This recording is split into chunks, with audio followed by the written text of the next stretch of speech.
My grandson called me late at night. "Grandma, I am at the police station. My stepmother beat me, but she is saying that I attacked her. My dad does not believe me." When I arrived at the station, the officer turned pale and muttered, "I am sorry. I did not know." It was 2:47 in the morning when my phone broke the silence of my house. At that hour, no call brings good news. Never. I reached out in the dark, fumbling on the nightstand until I found the cell phone. The screen illuminated my face with that cold glow that brings you back to reality in a snap. It was Ethan, my grandson, the only one who still called me Grandma without anyone forcing him. "Ethan? My boy? What happened?" My voice came out hoarse from sleep, but my heart was already beating as if it knew something was terribly wrong. What I heard on the other side froze my blood. "Grandma." His voice trembled, broken by crying. "I am at the precinct. Jessica. She hit me with a candlestick. My eyebrow is bleeding. But she is saying that I attacked her, that I pushed her down the stairs." My dad believes her grandma. He does not believe me. I felt the air leave my lungs. I sat on the bed barefoot on the cold floor. Ethan's words bounced around in my head like stray bullets. Jessica, my son's wife, the woman who in 5 years had achieved what I thought was impossible, turning Adam into a stranger. "Calm down, my child. Which precinct are you at?" "The one in the downtown district." "Grandma, I am scared. There is an officer who says that if a responsible adult does not come, they are going to transfer me to—" "Do not say another word." I interrupted him, already standing up, looking for my clothes with trembling hands. "I am on my way. Do not talk to anyone until I get there. Did you understand me?" "Yes, Grandma." He hung up, and I stood there in the middle of my room holding the phone as if it were the only real thing in that moment. My reflection in the closet mirror stared back at me, a 68-year-old woman with messy gray hair and deep bags under her eyes. But I did not see a scared old lady. I saw Commander Eleanor Vance, the same woman who for 35 years had worked in judicial police, the same one who had interrogated criminals, solved impossible cases, faced situations that would make anyone tremble. And for the first time in 8 years since my retirement, I felt that woman waking up again. I got dressed in less than 5 minutes. Black pants, gray sweater, my comfortable boots. I took my purse and almost by instinct opened the drawer of my dresser. There it was, my expired commander badge. I put it in the back pocket of my pants. I did not know if it would be of any use, but something told me that tonight I was going to need it. When I went out to the street, the city was plunged into that thick silence that only exists in the early morning. I hailed a cab on the main avenue. The driver, a man of about 50, looked at me through the rear view mirror. "Where to, ma'am?" "Downtown district." "Precinct." "And hurry, please. It is an emergency." He nodded and accelerated. I looked out the window without really seeing anything. I only thought of Ethan and his broken voice in the words he had told me. My dad does not believe me. Adam, my son, the boy I had raised alone after his father abandoned us when he was barely 3 years old, the man to whom I gave everything. Education, values, unconditional love. The same one who 5 years ago had stopped visiting me, who had stopped calling me, who had erased me from his life as if I had never existed. And all because of her, because of Jessica. He met her at a casino where she worked as a dealer. He had just become a widower, devastated by the death of his first wife, Ethan's mother. Jessica appeared like a saving angel. Young, beautiful, attentive, too perfect. I saw it from the beginning. I saw the way she looked at him, not with love, but with calculation, like someone evaluating an investment. But Adam was blind. He needed to fill that void left by his wife's death, and Jessica knew exactly how to fill it. Little by little, she began to plant doubts in his head. "Your mother is very controlling, honey. She never lets you make your own decisions. She's always judging you." At first, Adam defended me, but drops of poison, when they fall one after another, end up poisoning even the purest water. The visits became spaced out. The calls became shorter. Birthdays forgotten. Christmases with invented excuses. Until one day, he simply stopped looking for me. The only one who kept coming was Ethan. On the weekends, when it was his turn to stay with his father, he found a way to escape for a few hours to visit me. He brought me drawings from school. He told me his problems. He hugged me as if in those arms he found the refuge he no longer had in his own home. And I, like the fool I was, thought that eventually things would improve, that Adam would react, that time would make him come to his senses. How wrong I was.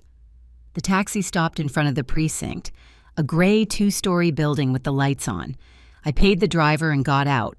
My legs were trembling, but not from fear, from contained rage. I entered through the main door. The officer on duty, a young boy of about 25, looked up from his desk. "Good evening. How can I help you?"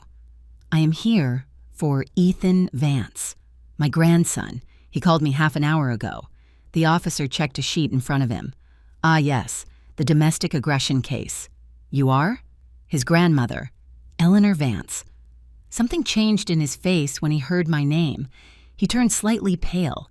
He looked at me with more attention, as if he were trying to remember something. "Vance? Like Commander Vance?" I took my expired badge out of my pocket and put it on the desk. The officer took it. He looked at it, and his expression changed completely. He stood up immediately. "Good God, Commander. I am sorry. I did not know that you were family of the boy. Allow me. Where is my grandson? My..." Voice came out firm without hesitation. The voice I had used hundreds of times to interrogate, to order to make people understand that I was not playing.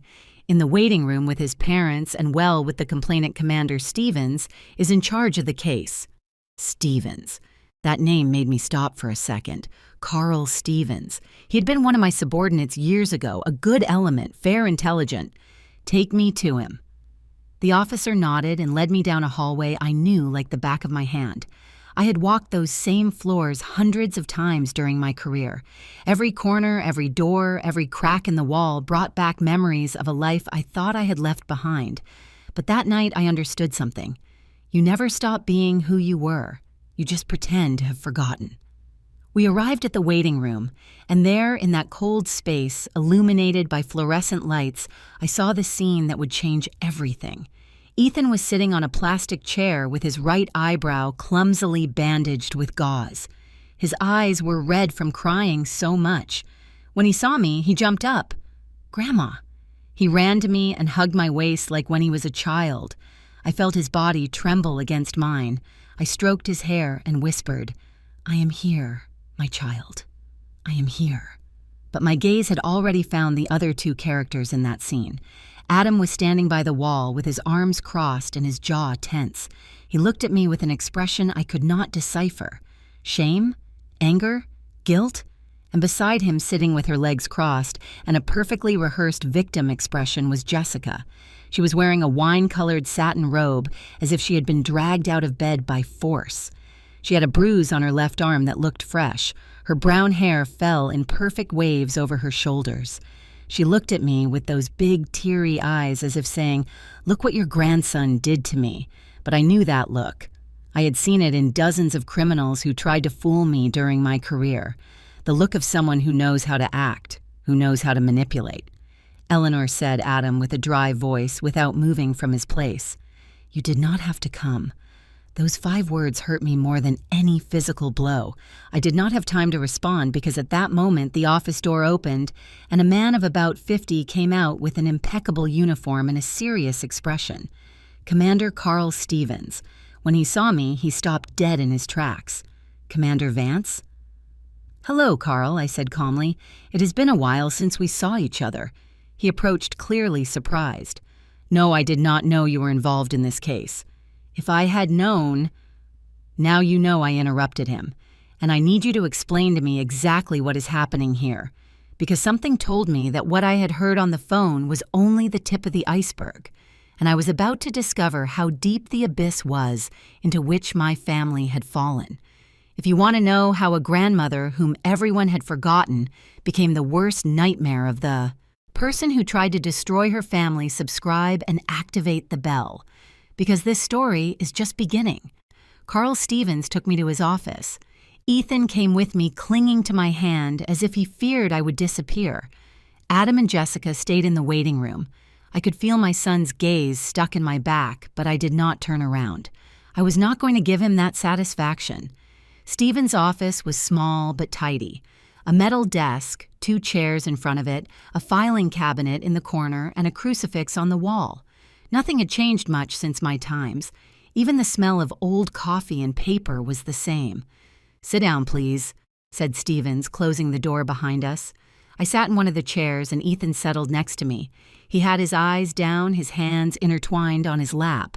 Stevens sat on the other side of the desk and opened a folder. He sighed before speaking. "Commander, the situation is complicated." "Explain the facts to me," I said bluntly. "Her version first." Stevens nodded and consulted his notes. Mrs. Jessica Vance filed the complaint at 11:43 at night. She arrived accompanied by her husband, Mr. Adam Vance, your son. She alleges that at approximately 10:30 at night, the minor Ethan returned home past his curfew. When she scolded him, he reacted violently, pushed her down the stairs and hit her on the arm. She has bruises that partially match her story. Every word was like a needle sticking into my chest. I looked at Ethan. He still had his head down, but I saw how his hands trembled. "And the version of my grandson?" I asked, although by Stephen's tone I already knew that no one had believed him. The minor alleges that it was Mrs. Jessica who attacked him first. He says that when he got home, she was already upset, that she waited for him in the living room and without saying a word hit him with a blunt object, according to him, a silver candlestick. The wound on his eyebrow required 3 stitches. "Did you check the candlestick?" Stephen shook his head, uncomfortable. "Mrs. Jessica says that no such object exists, that the boy invented that story to justify his aggression. And here comes the problem, Commander. The security cameras in the house were broken that night. Just that night." I leaned back in the chair, processing the information. It was not a coincidence. None of this was. "How convenient, right?" I murmured. Stevens looked at me with that expression I knew well. That of someone who knows something does not add up, but does not have enough evidence to act. The cameras had been broken for 3 days, according to the husband. They were going to call the technician this week. And the neighbors' cameras? From the street? "We are in the process of reviewing, but the house is in a private residential area. There are no public cameras nearby, of course not. Jessica had planned this perfectly, every detail, every move. This was not a fit of rage. Everything was premeditated." I turned to Ethan. I put my hand over his. "Look at me, son." He looked up. Slowly, his eyes were full of fear and shame. "Tell me everything from the beginning, and do not hide anything from me." Ethan swallowed saliva. He looked at Stevens, then at me again. I arrived late because I stayed studying at a classmate's house. I have a math exam on Monday. I arrived at 10:15, not that late. But when I opened the door, Jessica was there in the living room with the lights off. Only the kitchen light was on. His voice began to crack, but he continued. "She told me, 'You are late, you insolent brat.' I told her that I had notified my dad by text. She laughed and showed me my dad's phone. She had it. My dad was asleep. Then she told me, 'Your father does not care about you. Nobody cares about you. You are a nuisance in this house.'" Tears began to roll down his cheeks. "I just wanted to go up to my room, Grandma, I swear. But she grabbed my arm and pulled me. I tried to break free, and then she took the candlestick from the table and hit me here." He pointed to his bandaged eyebrow. I felt everything spinning. I fell to the ground, and while I was there bleeding, she made the bruises on herself, hitting herself against the wall. I saw her grandma. I saw her do it. "Where was your father?" "Asleep in his room." She'd given him a herbal tea because he said he was stressed. When he heard the noise and came down, everything was already set up. Jessica was crying, saying that I had attacked her. My dad did not even ask me. He just screamed that I was a disgrace and called the police. I closed my eyes for a moment. I took a deep breath. The rage I felt was like a fire contained in my chest. And the candlestick? She hid it before my dad came down. I do not know where she put it. I opened my eyes and looked at Stevens directly. "Carl, you knew my work for 20 years. Did you ever see me let someone innocent pay for something they did not do? Never, Commander. My grandson is telling the truth, and I'm going to prove it. Stevens rubbed his face with both hands. Eleanor. Legally, my hands are tied. It is the word of a minor against that of two adults. The father supports the wife's version. I have no physical evidence of his story. The only thing I can do is let him go under your temporary custody while it is investigated. But I need you to sign as responsible. Do it. I will take charge. Stevens took out some papers and began to fill them out. Meanwhile, I watched Ethan. That boy had grown so much in the last year. He was already 16, almost a man. But in that moment, with his eyes closed and swollen eyes, he was once again the 7-year-old boy who cried in my arms when his mother died. "How long has this been happening, Ethan?" I asked in a low voice. He lowered his gaze again. "What, Grandma?" "Do not ask me that question. You know what I mean." There was a long silence. I could hear the ticking of the clock on the wall. Finally, Ethan spoke, although 6 months ago. It started with insults. Then she started breaking my things. My video game console, my notebooks, a soccer trophy you gave me. She said they were accidents. My dad believed her. Then she started hitting me. Slap shoves. Once she locked me in the basement all afternoon because I said I wanted to come see you. My heart broke into 1,000 pieces. Why didn't you tell me before? Because I was afraid that if I told you, my dad would get angrier with you. I thought if I held on a little longer, things would get better. But today was different. I saw something in her eyes, Grandma. I realized that she wants me to disappear. Stevens finished filling out the papers and passed them to me. I signed them without reading, trusting him. Then he stood up. "I'm going to call your son to sign the release of the minor as well. Wait here." He left the office. Ethan and I were left alone. I hugged him, this time tighter. I felt his body relax against mine as if for the first time in hours he could breathe easy. "Forgive me, my child. Forgive me for not realizing sooner. It is not your fault, Grandma." He was right. But that did not make it hurt any less. The door opened. Adam entered alone. He did not even look at me. He approached the desk, took the pen Stevens held out, and signed the papers with jerky movements, as if every second in there hurt him. "It is done," he said dryly. "Can I go?" "Adam," I said, standing up. "We need to talk." "I have nothing to talk about with you," he replied without turning around. "You made your choice. You chose to believe him instead of my wife." "Your wife? And what about your son? When did you stop caring about your own son?" He finally looked at me, and what I saw in his eyes froze my blood. There was no love. There was no guilt. There was only nothing. "My son attacked my wife. The evidence is there. Jessica has the bruises. He has a history of bad behavior at school." "What history?" Ethan exploded. "Lie. I have never had problems at school. You were suspended last week for fighting with a classmate. Because that classmate was bothering a girl? He was harassing her, and I defended her." The principal congratulated me, but he did not answer. He simply turned around and left the office, slamming the door shut. I stood there feeling every piece of hope I had of getting my son back crumble. Stevens put a hand on my shoulder. "I am sorry, Eleanor." "Do not be sorry," I replied, wiping a tear to take mine. I took Ethan by the hand. "Let's go home." We left the precinct into the cold of the early morning. Jessica and Adam had already left. In the empty street under the orange light of the posts, I stopped for a moment. Ethan looked at me. "What are we going to do, Grandma?" I looked him in the eyes, those eyes that looked so much like my eyes. "We are going to prove the truth, my child, and we are going to make her pay for every tear she made you shed, because Jessica made a mistake that night, a mistake that would cost her everything. She messed with my grandson, and nobody, absolutely nobody hurts my family without me doing something about it." Commander Eleanor Vance was back, and I asked Jessica why so much hatred towards an innocent child. The truth was darker than I imagined. We arrived at my house when the sun was just beginning to peek between the buildings. Ethan walked silently beside me, dragging his feet from fatigue and pain. I lived in a modest apartment in the historic district, a third floor without an elevator that I had bought but was mine. Every piece of furniture, every plate, every memory in those walls belonged to me. I opened the door and turned on the lights. The familiar smell of coffee and cinnamon welcomed me. I always left a little cinnamon stick on the stove so the house smelled like home. "Come sit on the sofa," I told Ethan. "I'm going to make you something to eat." "I am not hungry, Grandma. I told you I'm going to make you something."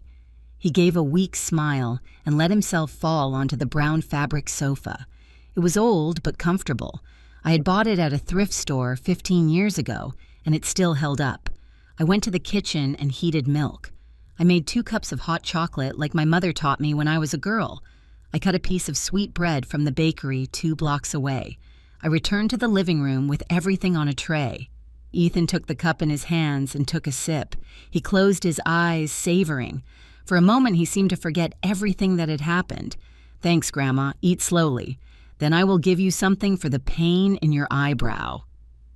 I sat next to him and drank my chocolate in silence. Outside, the city began to wake up. The first trucks were heard the whistle of the man selling newspapers on the corner, the barking of Rusty, the neighbor's dog on the second floor. Grandma said, "Ethan," after a while, "Can I stay with you?" "Of course. For as long as you need." "No, I mean forever. I do not want to go back to that house anymore." I put my cup on the coffee table and looked at him. "Ethan, legally, your father has custody. I can only have you temporarily until the case is resolved. If you want to stay with me permanently, we will have to do things right, with lawyers, with judges. But my dad is never going to accept. We do not know until we try." He shook his head. He does whatever Jessica tells him. "Since they got married, it is like my dad is another person. Do you know what I heard a week ago?" "What did you hear?" Ethan lowered his voice as if someone could hear us. "They were in their room. I was going to the bathroom and passed by their door. It was ajar. Jessica was talking on the phone with someone. She was saying, 'Relax, everything is going according to plan. When the old woman dies, Adam will inherit the house. We sell and get at least $2 million. With that and what I already have saved, we go to the Bahamas. We open the hotel like we always dreamed, and we send the brat to a military boarding school in Arizona. Let others deal with him.'" I felt my blood boiling inside. "Are you sure of what you heard?" "Completely sure." "Grandma, that is why that night when I arrived late and she attacked me, I knew it was part of her plan. She wants to keep me away from you. She wants you to see me as a problem. She wants my dad to see me that way too. And when I am no longer in the way, she just has to wait for you." He did not finish the sentence. He did not need to. Jessica was planning my death, or at least she was waiting for me to die soon. And meanwhile, she was going to destroy any bond that existed between my son and me, between Ethan and his father. "Did you tell your dad anything?" I tried. The next day, when Jessica went to the hair salon, I told him what I had heard. Do you know what he told me? That I was inventing things because I did not accept that he rebuilt his life. That I was a resentful teenager. That Jessica had been very patient with me, and that I only made her look bad. The helplessness I felt at that moment was crushing. My own mother and my own son, the boy I had raised to be fair and honest, was completely blinded. "You are not inventing anything, Ethan, and I believe you. Every word." He rested his head on my shoulder and sighed. "Why does she hate us so much, Grandma?" Because the hatred of people like Jessica does not come from the heart. It comes from ambition. To her, you and I are obstacles, things standing between her and what she wants. Money, power, an easy life without working for it. I stayed thinking in silence. I began to connect the dots. When Adam met Jessica, she told him she came from a wealthy family in Texas, that she had studied in private schools, that she worked as a dealer in the casino because she liked the excitement, not out of necessity. But we never met her family. No relative ever came to the wedding. When I asked Adam about it, he told me that Jessica was estranged from her parents due to personal problems. How convenient. "Ethan, I need you to do me a favor." "Anything, Grandma." "Take out your phone. Show me the photos of the bruises you said you had from before." He took his cell phone out of his pocket, unlocked the screen, and opened his gallery. He showed me a hidden folder in his files. Bruises on his arms, on his back, on his legs, all recent, all dated. Why did you never show me this? Because I was afraid that if I did something, my dad would blame you. Jessica always says that you turn me against them. Send me all those photos. Now." Ethan obeyed. My phone started vibrating as the images arrived. His voice was a silent cry for help that no one had heard. Until now. "Now I need you to sleep a little," I told him. "Your eyebrow is swollen and you need to rest. Use my room. I will stay here on the sofa." "But Grandma, no buts go to sleep." He got up, kissed me on the forehead, and went to my room. I heard him close the door with my cell phone in my hand and the photos of my beaten grandson filling the screen. Then I did something I had not done in years. I opened a drawer in the living room cabinet and took out an old leather notebook. It was my investigation notebook, the same one I used when I was active. Inside were phone numbers, contacts, notes from old cases. I looked for a specific name, Linda Davis. She was younger than me, but just as tenacious. When I retired, she continued working a couple more years until she opened her own private investigation agency. We had seen each other a few times since then, but I knew that if anyone could help me, it was her. I dialed her number. It rang 4 times before she answered. "Hello?" A silence, then a sigh. "Commander, I haven't heard from you in ages. What time is it?" 6:30 in the morning. "I am sorry to wake you up, but I need your help. It is urgent. Tell me." I told her everything from Ethan's call to what I had heard about Jessica's plans. I told her about the photos, the bruises, what I knew. I told her that Linda let out a long whistle. "That woman is a professional commander. What you described to me is not a cruel stepmother, it is a con artist." "And a good one?" "That is exactly what I thought. I need to investigate her. Full name, date of birth, everything you have. Jessica Vance. With that is enough. Give me 2 days. I'm going to check criminal records, previous marriages, financial history. If she has skeletons in her closet, I am going to find them. Thanks, Linda. Do not thank me yet. This is going to cost me work. And if we find something big, we are going to need more than goodwill to act. I know. But first, I need to know what the truth is." I stared at my phone. Then I looked around my small living room. The old furniture, the photos on the walls, the crucifix over the entrance. This house was not worth $2 million. It was worth much more. It was worth every drop of sweat I had shed working double shifts to buy it. It was worth every sacrifice to maintain it. She thought she could manipulate my son, torture my grandson, and wait for my death like someone waiting for a check. I stood up and walked to the window. Outside, the sky was stained orange and pink. A new day was beginning, and with it my battle. Because Jessica was facing a judicial police officer, a woman who had faced drug traffickers, murderers, and criminals of all kinds. And none of them had managed to defeat me. Jessica had just declared war, and I was going to make sure she lost it. The investigation was just beginning, and what I discovered about Jessica made me realize that my grandson and I were not her first victims. 2 days later, the next day, she brought a thick folder under her arm and an expression I knew very well, that of someone who has just uncovered something rotten. "Commander, you need to sit down before I show you this." I prepared coffee while Ethan was in the shower. She had moved to the table. We sat at the dining table. Linda opened the folder and began to take out documents, photographs, screenshots. Jessica Vance began. But that is not her real name. She was born as Jessica Roberts in Tampa, Florida. 34 years old, not 32 as she told you. Son. First confirmed lie. Born in private schools. She finished high school in a public school, and there is no record that she set foot in any university. She worked as a waitress promoter and eventually as a dealer in various casinos in the Republic. Linda put a photo on the table. It was Jessica, but younger, maybe 23 or 24 years old. She was with an older man of about 60 years in a private house. Her first marriage. She married at 24 to Robert Fisher, owner of a hardware store chain in Ohio. Widower, 2 adult children. The marriage lasted 2 years. Robert died of a heart attack. Jessica inherited a property valued at $1.5 million. The children tried to contest the will, but couldn't. Everything was legal. One of them lives in Europe. The other, the youngest daughter, filed a complaint against Jessica for threats, but withdrew it a week later. When I located her by phone and asked her about it, she hung up on me. I called her back and she said verbatim, "That woman is dangerous. I do not want to know anything about her or her cursed money." I felt a chill run down my spine. Linda put another photo. Second marriage. Frank Miller, textile businessman in Georgia. 58 years old. Widower, too. They married when Jessica was 27. The marriage lasted barely a year and a half. Frank suffered a fall in his house that left him in a coma.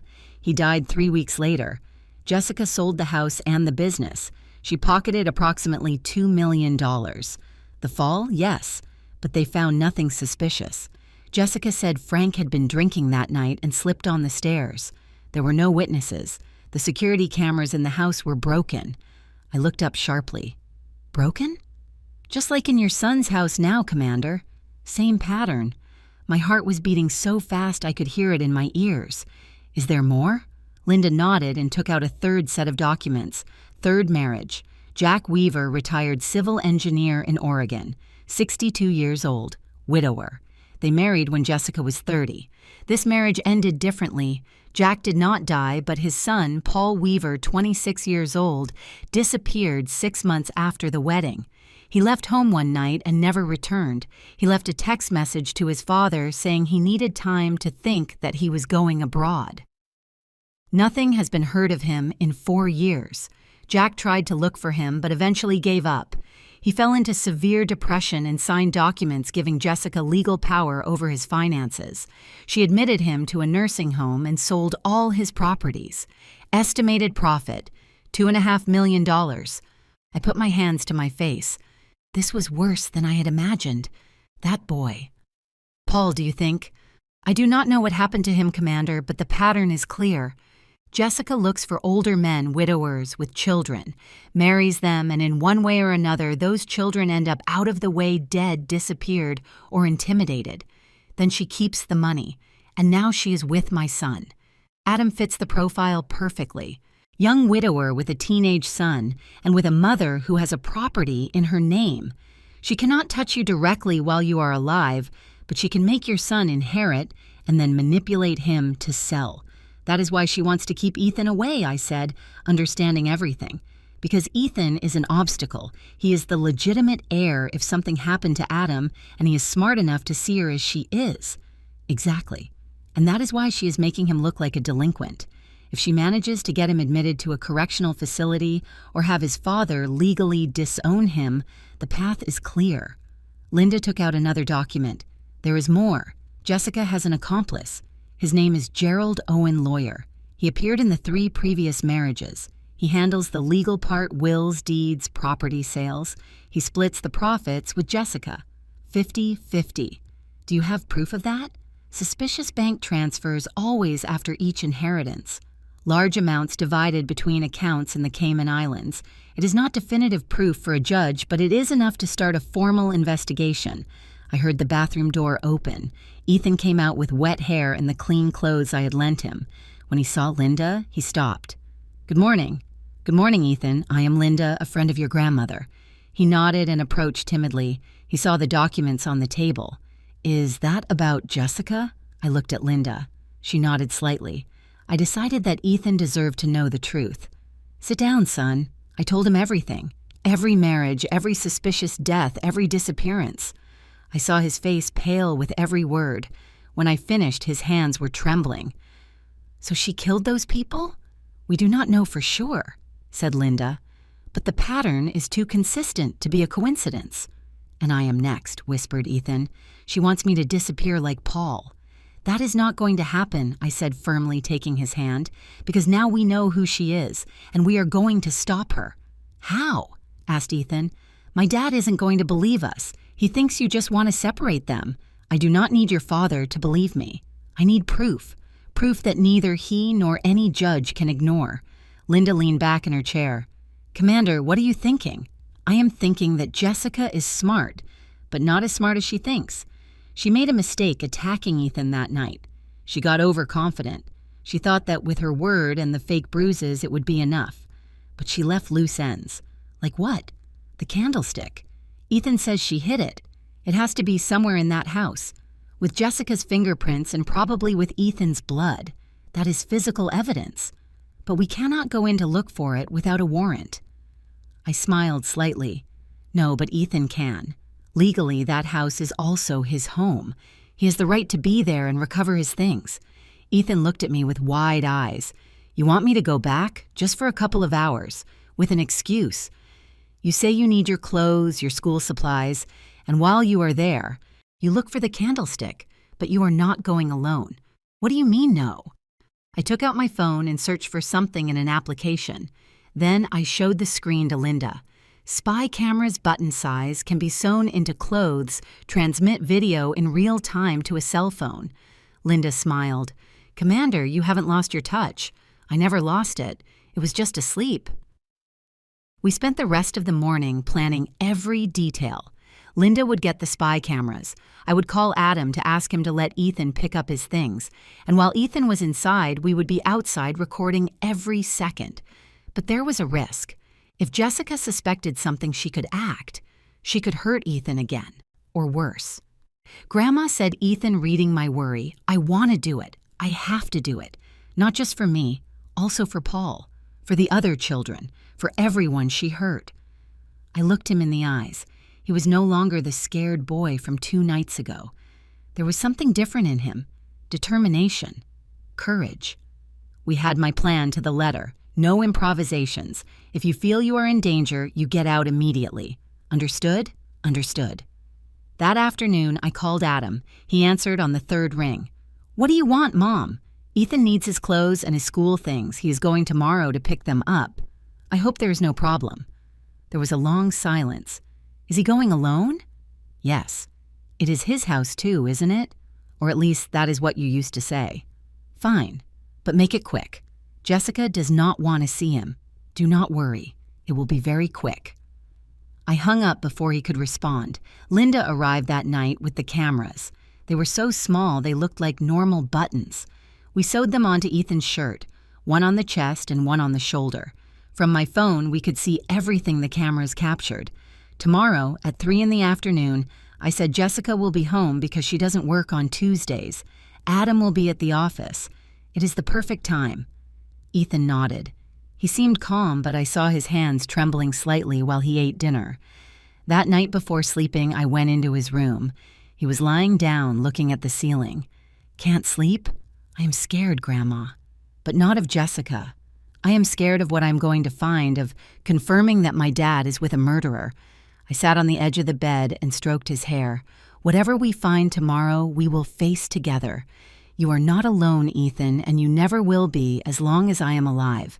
I love you, Grandma. I love you too, my child, more than words can say. He closed his eyes and eventually fell asleep. I stayed there a while longer, watching him breathe calmly. I thought of all the dangers he would face the next day, of all the things that could go wrong. But I also thought of something else, that Jessica had underestimated this family. She had underestimated a brave boy who refused to be another victim, and she had underestimated a grandmother who had fought evils all her life. Tomorrow, the snake would show its fangs, but we already had the antidote. The next day, Ethan entered that house with the cameras on. What we recorded that afternoon froze our blood and gave us the weapon we needed to destroy Jessica. It was 2:45 in the afternoon. Ethan was standing in front of my living room mirror checking his shirt. I checked for the 10th time that the transmission was working correctly on my phone. Audio clear, video clear, I said. Are you ready? Ethan took a deep breath. Ready. Linda was outside in her car, half a block from Adam's house. We would be the backup. If something went wrong, we would enter immediately. Remember, you enter, say hello, normally go to your room, pack your clothes, meanwhile observe. If you see the candlestick or any other evidence, record it. But do not touch it. We do not want her to accuse you of stealing anything. Understood. And if she gets aggressive? I get out immediately. I gave him a tight hug. He smelled of soap and fear and walked out the door. It is time. We went down to Linda's car. I sat in the back seat with my phone in my hands, the screen showing what Ethan's cameras saw. Linda drove in silence, her knuckles white on the steering wheel. We arrived at the Heights neighborhood. Adam's house was big, 2 stories with a front garden and electric gate. It was the life of his first wife. a house that should be full of happy memories, but was now a prison. Ethan got out of the car. We watched him walk towards the front door. On my phone, the image moved with every step he took. He rang the doorbell. The door opened and there was Jessica. She was wearing black sweatpants and a fitted pink top. Without makeup, she looked younger but also more calculating. Her eyes scanned Ethan up and down like a predator evaluating its prey. "You arrived," she said with a flat voice. "I thought you would chicken out. I came for my things. My dad said I could. Your dad says a lot of things. Come in, but make it quick. I do not have all day." Ethan entered. It was all there. The elegantly decorated living room, the marble floor, the paintings on the walls. Everything impeccable. Everything perfect. A facade. "Go to your room. You have 30 minutes," ordered Jessica, closing the door behind him. Ethan went up the stairs. The camera recorded every detail. He reached his room and opened the door. Everything was destroyed. Ethan's clothes thrown on the floor, his posters torn from the walls, his desk overturned, books scattered, his bed stripped of sheets, as if a hurricane had passed through there. "My God," whispered Linda, watching the screen from the rearview mirror. I heard Ethan's trembling voice through the audio. "What happened to my room?" Jessica's voice came from below, yelling, "You packed your mess like the pig you are. That is the reason for your room." Ethan began to pick up his clothes and put them in a backpack. His hands were trembling. The camera captured him, stopping in front of a torn photo on the floor. It was a photo of him with his mother taken, a year before she died. The frame was shattered. The photo had a shoe print on it. I saw Ethan pick it up, carefully wipe off the dust and put it in his backpack. "Breathe, son," I whispered, although I knew he couldn't hear me. "Breathe." He finished packing his clothes, then he opened his desk drawer looking for his notebooks. That was when I saw it. On my phone screen, behind a pile of torn notebooks, there was something shiny. "Stop," I told the phone. "Focus on that." As if he had heard me, Ethan moved the notebooks, and there it was, a silver candlestick, heavy antique with dark stains on the base. Blood. He found it said Linda. "That is it," Jessica's voice interrupted from the stairs. "Are you done yet?" "You have been up there 15 minutes. Almost there," replied Ethan, his voice surprisingly calm. Quickly, with trembling hands, he took out his personal phone and took several photos of the candlestick. Then he left it exactly where it was and closed the drawer. "Well done," I murmured. Ethan left his room with the backpack on his shoulder. He began to go down the stairs. Jessica was waiting for him at the bottom, arms crossed. "Is that all?" "Yes?" "Perfect. This is my house too." Jessica let out a cold laugh. "Your house?" "This house belongs to your father, and I am his wife. You are just an accident he had to put up with all these years." My mom was not an accident. Jessica's eyes narrowed dangerously. "Your mom is dead, and your grandma will be soon too. It is a matter of time. Old women like her do not last long, and when she dies, you are going to inherit that filthy house where she lives. We are going to sell it. We are going to leave, and you are going to stay in a boarding school where you learn not to be so insolent." "Is that why you beat defenseless children? Because it makes you feel powerful?" Jessica took a step towards him. The camera captured her face perfectly. Pure fury. "I did not touch you, lying brat. You attacked me. And if you repeat that lie again, I will make sure you rot in a reformatory. I know the truth, and my grandma does too. Your grandma is nobody. She's a washed-up old woman who doesn't know when to give up. But she will learn. Everyone learns eventually." At that moment, we heard another voice, a voice that made my world stop. "What are you talking about?" Adam had just walked through the front door. It was dinner time. Loose tie. He looked tired, old, nothing like the son I remembered. "Honey," said Jessica, changing her tone immediately to a sweet and worried one. "You arrived early. Ethan was just leaving." Adam looked at his son, then at Jessica. Something in his expression told me he had heard more than she thought. "Waiting, that if he keeps behaving badly, we will have to take measures," replied Jessica quickly. "She said that when Grandma dies, they were going to sell her house," said Ethan, his voice firm despite the fear. "She said it verbatim." "That is a lie," exclaimed Jessica. "Adam, honey, Your son is inventing things again to make me look bad to you. I am not inventing anything so you can get lost." He looked like a man on the verge of collapse. "Ethan, go. Now. Dad, I need you to listen to me. I said go." The scream resonated throughout the house. Ethan took a step back, hurt. I squeezed my phone so hard I thought I was going to break it. "Okay," said Ethan in a low voice. "I am leaving." The door closed behind him. On the screen, we could still see Adam and Jessica in the living room. She approached him, put her hands on his chest. "Honey, you are stressed. That boy is making you sick. I need to be alone." Adam interrupted her, pulling away. He went up the stairs without saying anything else. Jessica stood there looking at her cell phone with a smile that froze my blood. She dialed a number. "Gerald, it is me. We have to speed things up. The brat is causing problems. Yes, I know. Give me 1 more week and everything will be ready." The old woman won't know what hit her. She hung up. And in that moment, I knew we didn't have much time. Ethan arrived at the car. He got in the back with me. His eyes were full of tears he refused to shed. "I am sorry, Grandma. I tried." "Do not apologize," I said, hugging him. "You did it perfectly. We got what we needed." Linda started the car, and we drove away from there. On my phone, I reviewed the recordings. We had everything. The candlestick, Jessica's threats, her confession about selling my house, her call with Gerald. But more importantly, I had something that destroyed me, the confirmation that my son was lost. That night, after Ethan fell asleep, I went out to the balcony of my apartment. The city shone under the streetlights. It was cold. Or maybe it was just my heart that felt frozen. I thought of Adam when he was a boy, how he ran to me every time I came home from work, how he hugged me and told me, "Mom, I missed you all day."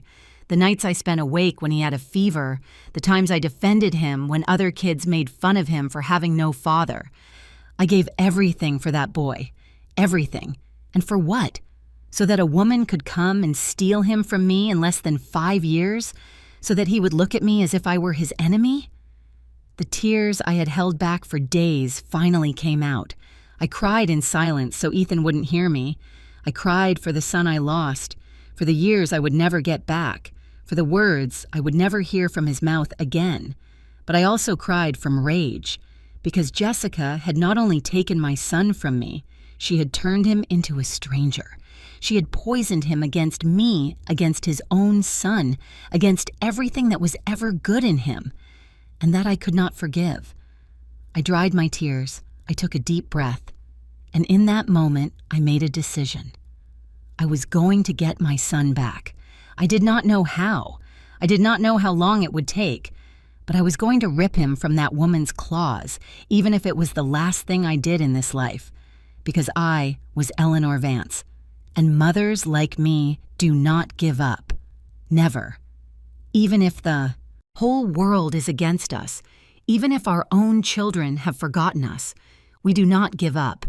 But before recovering my son, I had to destroy Jessica. And for that, I needed something more than recordings. I needed a perfect trap. The next morning, I woke up with a clarity I hadn't felt in years. No more tears, no more doubts, only one goal. Destroy Jessica Roberts before she destroyed what little was left of my family. I made strong coffee and sat at the dining table with my old investigation notebook. Linda would arrive in an hour. Ethan was still sleeping. He needed that rest after yesterday. I began to write everything we knew. Physical evidence, candlestick with Ethan's blood. In Adam's house, we cannot touch it without a court order. Testimonial evidence. Recording of Jessica threatening. Talking about selling my house. Mentioning Gerald.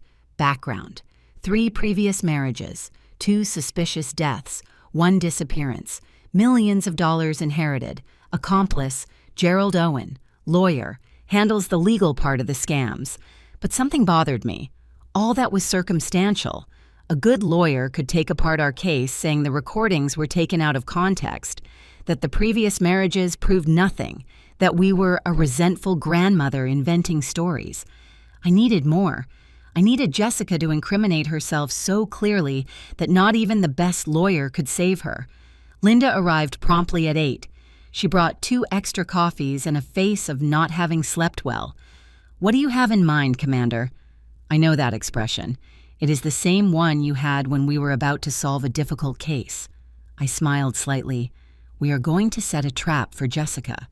But for that, I need her to believe that I am vulnerable, that I am defeated. How? I am going to do something that goes against every instinct I have. I am going to give her exactly what she wants. Linda frowned. I do not follow. I took an envelope out of my purse. Inside were documents I had prepared the night before while I couldn't sleep. Voluntary property transfer documents for my house, in Adam's name, signed by me. Linda's eyes widened like saucers. Commander, you can't be serious. They are not real. Well, the documents are real, but they have a hidden clause in fine print that automatically invalidates them if coercion, threat, or fraud is proven. A notary friend helped me prepare them last night. They look legitimate, but legally they are worth nothing if there is pressure involved. And how are you going to get Jessica to take the bait? I am going to contact her. I am going to tell her I am tired of fighting, that I want peace, that I am willing to sign my house over to Adam if she leaves Ethan alone. But with one condition. I want her and her lawyer to come personally to my house to close the deal. And while they are here, I record them. Everything. Every word, every threat, every confession that slips out. Because people like Jessica cannot help bragging when they think they won. Linda leaned back in the chair, processing the plan. It is risky. If she realizes the trap, she could become violent. That is why you are going to be here hiding in my room. And I am going to have hidden cameras in the entire living room and dining room. Professional quality audio and video. All legal because it is my house and I have the right to record what happens inside it.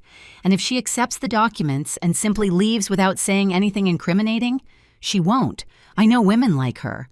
When they think they won, they cannot resist the temptation to rub it in your face. They are going to want me to know that they beat me. And in that moment, they are going to lower their guard. Ethan came out of the room at that moment disheveled and with swollen eyes. Seeing us, he stopped. What is happening? I explained the plan to him. I saw his face go from fear to worry and finally to determination. And what do I do? You stay at Linda's house that day. I do not want you here when they come. It is too dangerous. But Grandma, it is not negotiable, Ethan. I need to know you are safe to be able to concentrate on this. He did not argue anymore. He knew that when I used that tone, there was no turning back. We spent the rest of the day preparing everything. Linda got 4 professional spy cameras. We installed them in strategic places. One in the living room bookshelf, another in the dining room wall clock, a third on the kitchen shelf, and the last one in my floor lamp. From the bedroom, Linda could see and record everything on her laptop. I also prepared my house to look vulnerable. I left hospital bills on the dining table, fake ones prepared by Linda. I put medicine bottles in the kitchen. I wanted Jessica to think I was sick, weak, desperate. The next morning, I picked up my phone. My hands trembled slightly as I dialed Adam's number. He answered on the 4th ring. What do you want now, Mom? I need to speak with Jessica. It is important. Silence. Then the sound of footsteps. Adam passed the phone to his wife. Eleanor? Jessica's voice sounded cautious, almost amused. What a surprise. We need to talk. About the house, about Ethan, about everything. We have nothing to talk about. Please. I let my voice sound tired, defeated. I am tired of fighting. I just want my grandson to be safe and my son to be happy.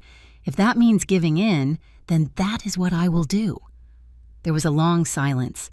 I could imagine Jessica smiling on the other side. Giving in what sense exactly? The house. I know eventually Adam will inherit it, but I have been sick lately. My heart is not well. The doctors say it could be a matter of months, maybe a year. I do not want to die knowing I left a legal problem for my son. How considerate of you. The sarcasm in her voice was evident. I am willing to sign documents transferring the property to Adam now, but with one condition. That you leave Ethan alone. That you drop the charges. That you allow him to live with me for whatever life I have left. Another silence. I could hear voices in the background. Jessica was consulting with someone. Probably Gerald. When do you want to do this? Tomorrow, 3 in the afternoon. At my house. Bring your lawyer if you want. I want everything to be legal and definitive. Why the sudden change of heart, Eleanor? Because I am tired, because I no longer have the strength to fight, and because at the end of the day my son chose, and he did not choose me. Those last words hurt to say because they were true. Tomorrow at 3, then, said Jessica, and I hope you are not playing with me, old woman. Because if you are, I assure you, you will regret it. I am not playing. I just want peace. She hung up. I stood there looking at the phone, my heart beating furiously. Linda put a hand on my shoulder. You did very well, Commander. It sounded convincing. It is because part of it is true. I admitted, I am tired, and Adam did choose her over me. But we are not going to let her win. No, we are going to make sure she loses everything. The rest of the day we spent reviewing every detail of the plan. Where would I sit? Where would they sit? What questions to ask to make them talk? How to subtly provoke them to make them feel sure of themselves?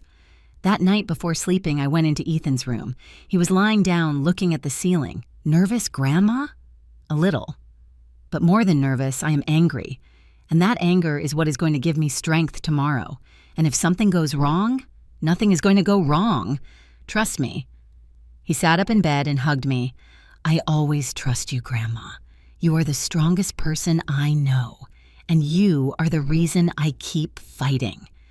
The next day, Linda came early. We checked the cameras for the last time. Everything worked perfectly. At 1 in the afternoon, we took Ethan to Linda's house. Her husband, a calm and reliable man, stayed with him. Do not leave the house for any reason, I told Ethan, and keep your phone on. Be careful, Grandma, I always am. Linda and I returned to my apartment. She set up in my room with her laptop, headphones, and a professional recorder. I stayed in the living room waiting. At 2:55, the doorbell rang. I took a deep breath. I stood up. I smoothed my gray blouse and my dark skirt. I had chosen clothes that made me look older, more fragile. I opened the door. There they were. Jessica with a beige office dress and high heels. By her side, a man of about 50, impeccable suit briefcase in hand. Gerald Owen, without a doubt. And behind them, with an uncomfortable expression, was Adam. Come in, I said with a soft voice. I was waiting for you. Jessica entered first, looking at my house with barely concealed contempt. Gerald followed, evaluating everything with lawyer eyes. Adam entered last without looking me in the eyes. Sit down, please. I pointed to the sofa and the dining chairs. Jessica sat in the main armchair as if she were the owner of the place. Gerald next to her. Adam in a chair apart as if wanting to disappear. I sat in front of them. And in that moment, with the cameras recording every second, the final game began. Thank you for coming, I said. I know this is not easy for any of us. Jessica smiled. That predator smile I had seen so many times on criminals who thought they had won. Eleanor, I always knew you would eventually come to your senses. And so it began. The trap was set. The poison was served. Now it only remained to see if the snake was arrogant enough to drink it. What Jessica and her accomplice said that afternoon, believing they had won, sealed their fate. Every word was a confession. Every smile another piece of evidence of their guilt. Gerald Owen opened his briefcase and took out a folder with documents. He placed them on the coffee table with precise, calculated movements. He was a man of measured gestures with hair combed back and gold-rimmed glasses that probably cost more than my 3 months' rent. Mrs. Vance. He began with a professional voice. I understand you wish to transfer the property located at 247 Historic District, Apt 302 to your son, Adam Vance. Is that correct?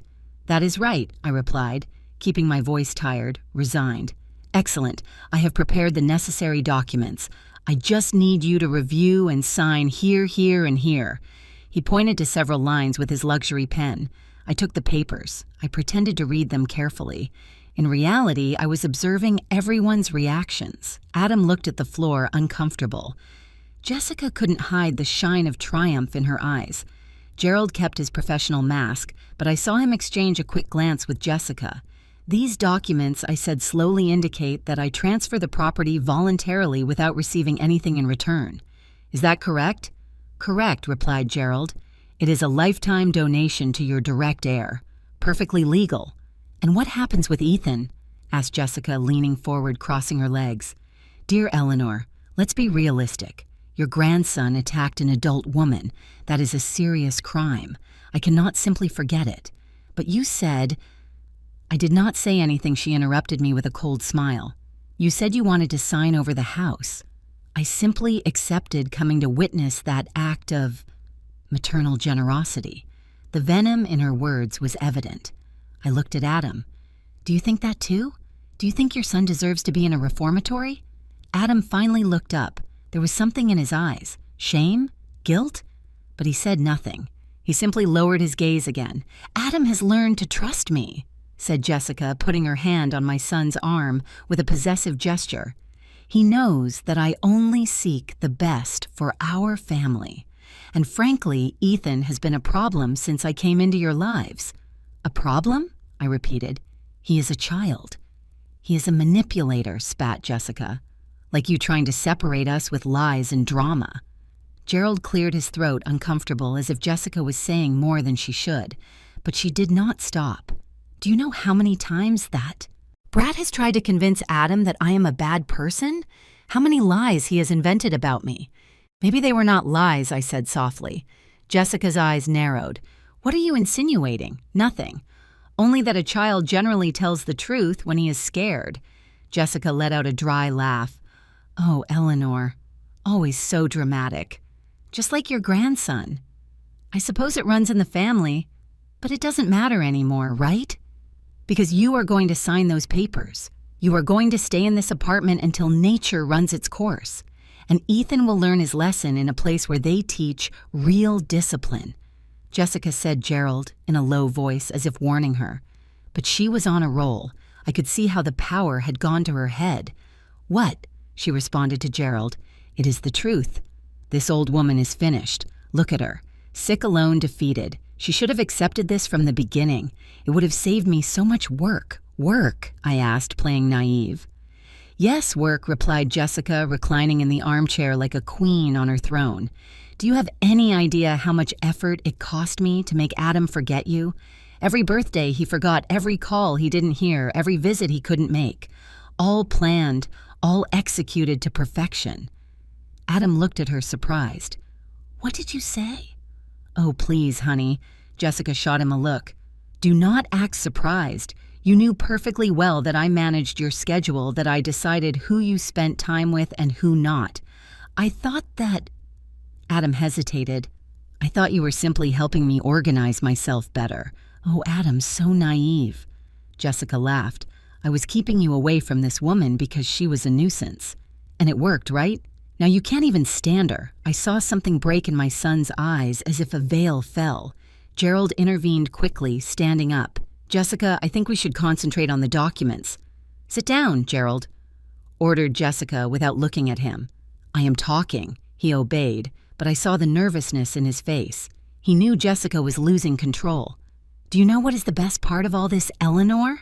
Continued Jessica. That when you finally die, and believe me, with that heart of yours, it won't be long we are going to sell this dump for $2 million. I already have a buyer, an investor who wants to remodel the whole building. $2 million? I repeated. Uh-huh. And with that money, plus what I already have saved from my previous investments, Adam and I are going to move to the Bahamas. We are going to open a boutique hotel. I already have the land set aside. And Ethan? I asked. Ethan goes to a military boarding school in Arizona. Everything is already arranged. As soon as he turns 18, whatever God wants, he will no longer be our problem. Jessica, enough said, Adam standing up. What are you talking about? We never discussed any of that. Because you do not have to discuss anything, honey, replied Jessica condescendingly. I take care of everything as always, as I took care of keeping this old woman away.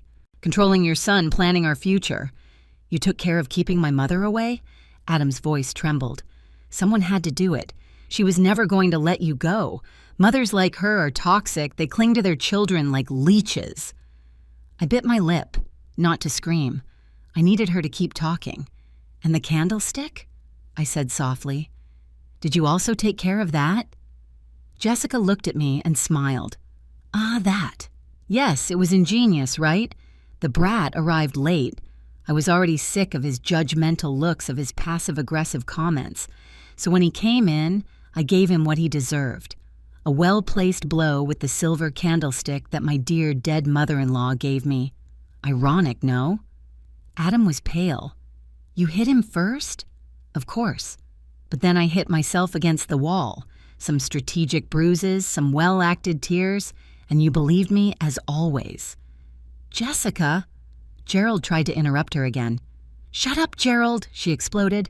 This is over. The old woman is going to sign. We are going to have the house, and in a few months we will be in the Bahamas counting bills. Just like we planned. Just like we planned with Robert, I said in a low voice. And with Frank. And with Jack. Jessica's face froze. Gerald stood up with a jump. That is enough. We are leaving. Sit down, Gerald, I said, and this time my voice did not sound tired or defeated. It sounded like the commander I was for 35 years, because this is just beginning. I stood up and walked towards my bedroom door. I opened it. Linda came out with her laptop in her hands. Good afternoon, said Linda. Deputy Commander Linda Davis, Private Investigations. Everything you just said has been recorded in high-definition audio and video. The color left Jessica's face. That is illegal. Absolutely not, I replied. We are in my house. I have the right to record what happens inside my property, and you just confessed to multiple crimes. Coercion, fraud, assault on a minor, conspiracy. Gerald was already at the door trying to flee, but Linda blocked his way. I wouldn't move if I were you, counselor. Outside there are 2 officers of the Judicial Police waiting, old friends of Commander Vance. It was true. I had called Stevens that morning. He had agreed to be close by in case things got violent. Jessica stood up, furious. This won't hold up in any court. You set a trap for us. I set a trap that you bit with all the enthusiasm in the world, I responded coldly. Because you are arrogant. Because you believed you were invincible. Because you thought an old woman like me couldn't stand up to you. I took out my phone and dialed a number. I put it on speaker. Captain Stevens, you can come up now. We heard footsteps on the stairs. Moments later, 2 officers entered with Stevens in front.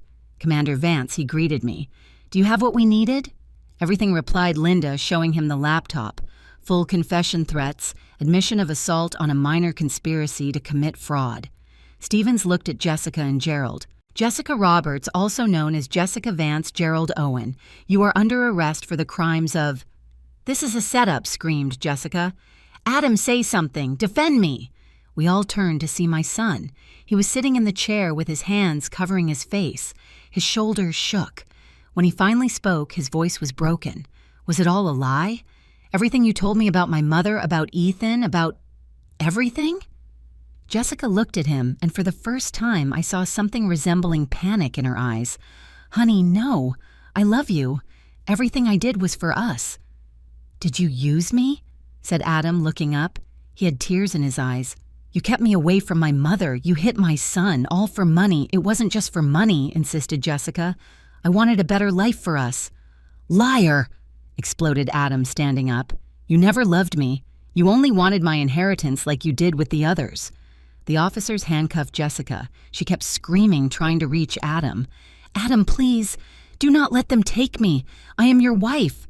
But my son only turned around. Gerald was handcuffed in silence with the resignation of someone who knows the game is over. While they took them out of the apartment, Stevens approached me. Commander, I need you to come tomorrow to give a formal statement. This is going to get long. But with this evidence, there is no way they walk free. I will be there. When they left, only Linda, Adam, and I remained. The silence was deafening. Adam looked at me, and for the first time in 5 years, he really saw me. Mom. His voice cracked. I am sorry. I am so sorry. I wanted to run to him. I wanted to hug him, but something stopped me. Years of pain, years of abandonment, years of tears. No, Adam, I said softly. Not yet. A sorry does not fix 5 years of forgetting me. It does not fix that you believed a stranger over your own mother. It does not fix that you let that woman beat your son. He nodded, tears rolling down his face. I know. You are right. I do not deserve your forgiveness. It is not about deserving it, I replied. It is about earning it, and that is going to take time. A lot of time. I approached him. I put my hand on his cheek.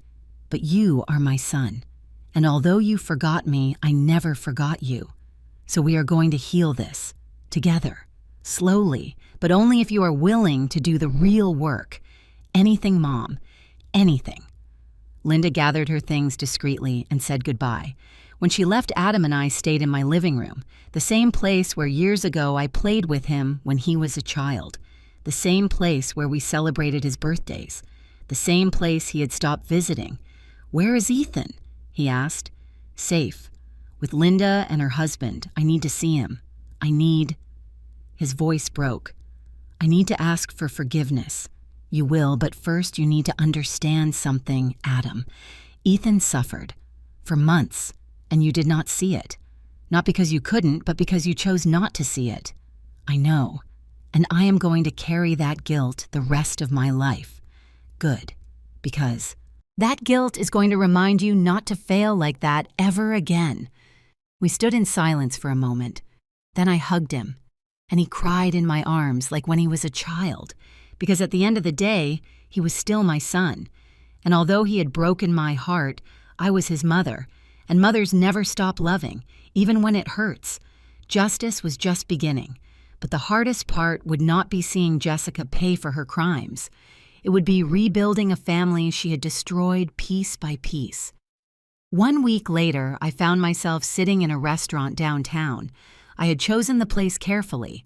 The Laurel Garden, a spacious place with a terrace known for its traditional food and family atmosphere. It had tables separated enough to have privacy, but it was also busy enough for there to be witnesses to what was about to happen. Linda was at a nearby table with her laptop and recording equipment discreetly hidden. Captain Stevens had agreed to come too off duty, but present, and I had invited a notary. Mr. Robinson, a man of 60 who had worked with me on several cases when I was active. He was someone I trusted completely, but the most important invitation I had made 3 days ago when I called Adam. "I need you to come to a meeting," I told him. "Bring Jessica. Mom, she's under house arrest. Gerald got her bail while they wait for trial." "I know. That is why I need her to come. Tell her I have a proposal that I want to resolve this without going to trial." "Are you serious?" "Completely. 3 in the afternoon Saturday. The Laurel Garden. You, her, and me. To talk like adults." Adam hesitated. "I do not know if it is a good idea, Mom. Trust me, son, just one more time." And he accepted. Now sitting at that round table under the shade of a jacaranda tree, I waited. I had ordered a pitcher of iced tea and a plate of pastries. My hands were calm, my breathing controlled, but inside my heart beat like a war drum. They arrived at 3:05. Adam came with a white shirt and jeans, deep bags marking his face. He had lost weight in the last week. Jessica walked beside him head high, dressed in a black tailored suit and dark glasses. She wore an electronic bracelet on her ankle, barely visible under her pants. They sat in front of me. Jessica took off her glasses and looked at me with a mixture of hatred and curiosity. "Here we are, Eleanor. You said you had a proposal." "That is right," I replied calmly. "But before getting to that, there are people I want you to meet." I made a signal. Stevens approached our table, followed by Mr. Robinson. Jessica tensed immediately. "What is this?" she asked. "This is a meeting to clarify things once and for all," I said. "Captain Stevens, Mr. Robinson, take a seat, please." They sat down. Adam looked confused from one to the other. Jessica had her fists closed on the table. "Jessica Vance," I began, or should I say, Jessica Roberts. "In the last 2 weeks, we have investigated every aspect of your life, and we have found things fascinating. I do not know what you are talking about. I think you do know, but let me refresh your memory." I took a tablet out of my purse. I turned it on and placed a photo on the table. It was Robert Fisher, Jessica's first husband, Robert Fisher, 60 years old when he died. Sudden heart attack. You inherited $1.5 million. That was years ago, and it was completely legal. Legal, yes, but suspicious, especially when we reviewed the medical records. Robert never had heart problems before marrying you. But during the 2 years of marriage, he visited the doctor 6 times, complaining of dizziness, nausea, weakness, symptoms consistent with digitalis poisoning. Adam paled. Poisoning? Digitalis is a substance extracted from foxglove plants, explained Stevens. In small and constant doses, it causes symptoms that look like natural heart problems. In sufficiently high doses, it causes deadly cardiac arrest. That is ridiculous, said Jessica, but her voice trembled slightly. You do not have proof of that? You are right, we do not. Robert was cremated. But we have his daughter, Patricia Fisher, who finally agreed to talk to us. I made another signal. Linda pressed something on her laptop. From the restaurant speakers, an audio recording began to play. It was the voice of a middle-aged woman. I always knew Jessica killed my father. He was a healthy man until he married her. He started getting sick little by little. Loss of appetite, confusion, extreme tiredness. We begged him to go to the doctor to get full tests. But Jessica always said he was fine, that it was just stress. One night, he simply dropped dead in the living room. She cried at the funeral, but I saw her counting the money when she sold my father's house a week later. Jessica stood up abruptly. That bitch always hated me. She was jealous because her father loved me more than her. Sit down, I said with a firm voice, because I am not finished yet. I changed the photo on the tablet. Now Frank Miller appeared.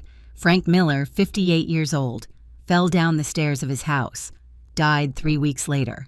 $2 million inheritance. The security cameras conveniently were broken that night. It was an accident, insisted Jessica. A very convenient accident, especially considering that Frank had updated his will a week before leaving you everything. And especially suspicious when we spoke to his personal doctor, who told us Frank was considering divorcing you because he had discovered suspicious transfers from his bank account. Adam looked at me. Is that true? Completely replied Stevens. We have bank statements showing transfers of $150,000 in 3 months from Frank's account to an account in the Cayman Islands, an account shared by Jessica and Gerald Owen. Jessica was livid now. Those are lies. They are not, I interrupted her. And then there is Jack Weaver and his son Paul. I placed another photo. A young man of 26 smiling in a university graduation photo. Paul Weaver, civil engineer, like his father, disappeared 6 months after you married Jack. He left a text message saying he was going abroad. Never heard from again. That boy decided to leave on his own. He did not, I said firmly, because we found Paul. The silence was absolute. Even the noise of the restaurant seemed to stop. What? Whispered Jessica. Linda approached with another laptop. On the screen appeared a video. It was a young man, thin with a scruffy beard, sitting in what looked like a hospital room. I pressed play. The young man in the video began to speak. My name is Paul Weaver. I am 30 years old. 4 years ago, Jessica Roberts, my father's wife, drugged me with something in my coffee. When I woke up, I was in a place I did not recognize. A man named Gerald Owen told me that if I returned to the U.S. or contacted my father, he would ensure my father had a fatal accident. He gave me money, a fake passport, and sent me to Guatemala. I have lived there since then, afraid to return. But when Investigator Davis found me and told me Jessica was doing the same to another family, I knew I had to speak. Jessica collapsed in her chair. Her face had lost all color. No. Paul is in protective custody now, said Stevens. He's going to testify, and with his testimony, plus the recordings we have of you, plus the bank statements, plus the testimonies of the previous families. Jessica, you are going to spend the rest of your life in prison. And Gerald Owen, too, I added. He already sang, by the way. When we showed him all the evidence, he made a deal with the prosecution. He confessed everything in exchange for a reduced sentence. He gave us details of every case, every scam, every crime. Adam had his head in his hands, his shoulders shaking. My God, my God. Jessica looked at me with pure hatred. You were always a damn meddler. No, I replied. I am a mother protecting her family, and I am an ex-commander who knows how to recognize a criminal when she has one in front of her. I stood up. Mr. Robinson took some documents out of his briefcase. The documents you signed in my house are completely void, by the way. The coercion clause invalidates them automatically.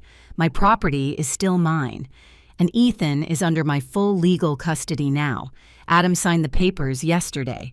I looked at my son. He nodded with tears in his eyes. Jessica Roberts, said Stephen, standing up. You are formally accused of fraud, extortion, attempted homicide, kidnapping, and conspiracy to commit murder. Your house arrest has been revoked. Officers, please. 2 police officers who had been waiting nearby approached. Jessica tried to resist while they put the handcuffs on her. Adam, help me. Tell them this is a mistake. Adam looked at her. Tears rolled down his face. But when he spoke, his voice was firm. I cannot help you, Jessica, because all this is true, and I was too blind to see it. While they took her away, Jessica screamed, cursed, threatened, but nobody listened to her anymore. The other diners in the restaurant watched the scene with a mixture of shock and curiosity. When the restaurant finally remained in relative silence, Adam looked at me. Why did you do it here? Why not simply at the station? Because you needed to see it, son.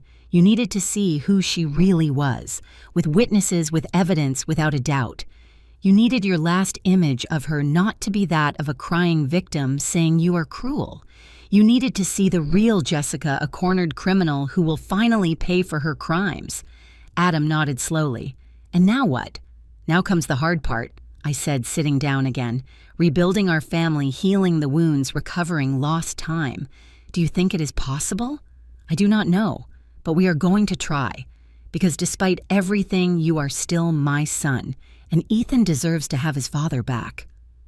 Stevens and Mr. Robinson said goodbye discreetly. Linda packed her equipment and left too, not without winking at me complicitly. Adam and I were left alone at that table under the jacaranda tree with a half-drunk pitcher of tea and pastries no one had tasted. Can I see Ethan today? Asked Adam. If he wants to see you, yes. And if he doesn't want to, then you will wait and you will keep waiting until he is ready. Because that is what parents do, Adam. They wait, fight, do not give up. Like you never gave up on me. Like I never gave up on you. I paid the bill and we left the restaurant together. The afternoon sun painted the sky orange and pink. The city buzzed with its usual noise. Horn street vendors' music coming from some nearby store. It was an ordinary day for everyone else, but for us it was the first day of the rest of our lives. The first day without Jessica poisoning everything around her. The first day of a possible healing. And although the road would be long and painful, at least now we could walk it together. Jessica would face justice, but the real battle was just beginning, proving to Ethan that we could be a family again, and that would require something more than evidence and arrests. It would require love, patience, and time. 3 months after the arrest, I found myself sitting in the hearing room of the Superior Court of Justice. The place smelled of old wood and ancient papers. The polished wooden benches were full of people. Journalists who had followed the case, curious onlookers, families of Jessica's previous victims. Ethan was sitting to my right in a suit we had bought especially for this occasion. To my left, Adam. In the previous weeks, father and son had begun a slow process of reconciliation. It was not easy. There were tears, uncomfortable silences, difficult conversations. But they were trying, and that was the only thing that mattered. Linda was a few rows back next to Stevens. Both had worked tirelessly to build the case against Jessica and Gerald. And today, finally, the sentence would be handed down. The side door opened. 2 guards entered escorting Jessica. Nothing remained of the elegant and confident woman I had known years ago. She wore the orange prison uniform hair unkempt, tied in a careless ponytail without makeup. She had lost weight. She had deep bags under her eyes. But what impacted me most was her look. There was no longer arrogance. There was only resentment and defeat. Behind her entered Gerald Owen, also in prison uniform. He kept his eyes down as if the weight of his crimes had finally broken him. All rise, announced the clerk. Presiding over this hearing, the Honorable Judge Maria Salazar. We stood up. The judge entered a woman of about 55 with short gray hair and an expression that revealed nothing. She sat on her bench and indicated for us to do the same. Good morning, she began. We are here to sentence in the case of the state against Jessica Roberts, also known as Jessica Vance and Gerald Owen. the defendants have been found guilty by a jury of their peers of the following crimes: aggravated fraud extortion, attempted homicide kidnapping, criminal association, and conspiracy to commit murder. The judge's voice resonated in the room. Every word was like a hammer blow. Before proceeding with the sentence, does any of the victims wish to make a statement? The prosecutor looked at me. I nodded and stood up. I had prepared this for weeks. I had written and rewritten my words, but when I finally spoke, it was from the heart. Your Honor. My name is Eleanor Vance. I was a commander of the Judicial Police for 35 years. In that time, I saw many criminals, but none like Jessica Roberts. I looked directly at Jessica. She held my gaze with pure hatred. She did not destroy only properties or bank accounts. She destroyed families. She destroyed trust between parents and children. She manipulated, lied, and when her lies were not enough, she resorted to violence. My grandson has a permanent scar on his eyebrow because of her. My son lost 5 years of relationship with me because of her, and other families lost much more. Patricia Fisher was sitting in the first row. She nodded with tears in her eyes. But beyond the material or physical damage, Jessica is dangerous because she lacks empathy completely. She has no remorse. Even now, even after being exposed, she has not shown an ounce of repentance. And that Your Honor is what makes her truly dangerous. I sat down. The judge nodded. Anyone else? Paul Weaver stood up. It was the first time I saw him in person. He looked healthier than in the video, but there were still shadows in his eyes. Your Honor, Jessica Roberts stole 4 years of my life. She took me away from my father, who died without seeing me again. He died thinking I had abandoned him. I never got to tell him the truth. I never got to say goodbye. And that is something I'm going to carry all my life. His voice broke. He sat down quickly, covering his face with his hands. Patricia Fisher spoke, telling how Jessica had destroyed her father's memory. There were 2 other people relatives of Frank Miller who spoke of the pain and confusion his death caused. Finally, the judge looked at Jessica. Does the defendant wish to say something before sentencing? Jessica stood up slowly. For a moment, I thought she was going to say something genuine, something human. But when she spoke, it was with the same coldness as always. All this is a farce. I am a victim of a conspiracy of resentful people who cannot accept that their relatives loved me more than them. I did nothing wrong, and someday the truth will come to light. She sat down. The judge looked at her with an expression that could have frozen hell. Mrs. Roberts, in my 25 years as a judge, I have seen many criminals. Some show remorse. Others at least have the decency to remain silent. But you still believe you are the victim, and that tells me you have learned absolutely nothing. The judge opened a folder and began to read. Jessica Roberts, for the crimes of aggravated fraud in 3 cases, is sentenced to 12 years in prison. For aggravated extortion, 6 additional years. For attempted homicide in the case of Robert Fisher, based on circumstantial but substantial evidence, 15 years. For kidnapping in the case of Paul Weaver, 20 years. For criminal association, 5 years. The sentences will be served consecutively, not concurrently. Total 58 years in prison. A murmur ran through the room. Jessica had turned pale. Furthermore, she is ordered to pay full restitution to all victims. All assets acquired through fraud will be confiscated and returned to their rightful owners or heirs. The judge looked at Gerald. Gerald Owen, by virtue of his cooperation with the prosecution and his full confession, and considering that his participation was mainly as a legal facilitator without being directly involved in violent acts, is sentenced to 25 years in prison. His license to practice law is permanently revoked. He must also pay full restitution. Gerald nodded without expression. He had accepted his fate weeks ago. This court is adjourned. The final hammer blow resonated in the room. The guards took Jessica and Gerald away. She turned one last time, looking for Adam with her eyes. But my son was not even looking at her. He had his arm around Ethan, hugging him. Outside the court, journalists surrounded us. I made a brief statement I had prepared with Linda. Justice has been served today not only for my family, but for all the families Jessica Roberts destroyed. I hope this sentence sends a clear message. No one is above the law, and manipulation, fraud, and violence always have consequences. I did not answer questions. I simply walked away with Ethan and Adam. That night in my apartment, the three of us had dinner together. I had prepared roast beef, mashed potatoes, and fresh bread. Ethan ate with appetite for the first time in months. Adam helped serve the water, clear the plates, small gestures showing he was trying to be part of the family again. "How do you feel, son?" I asked Ethan after dinner while we washed dishes together. Relieved, he replied, but also sad. Sad why? Because my dad lost years with that woman. Because you suffered.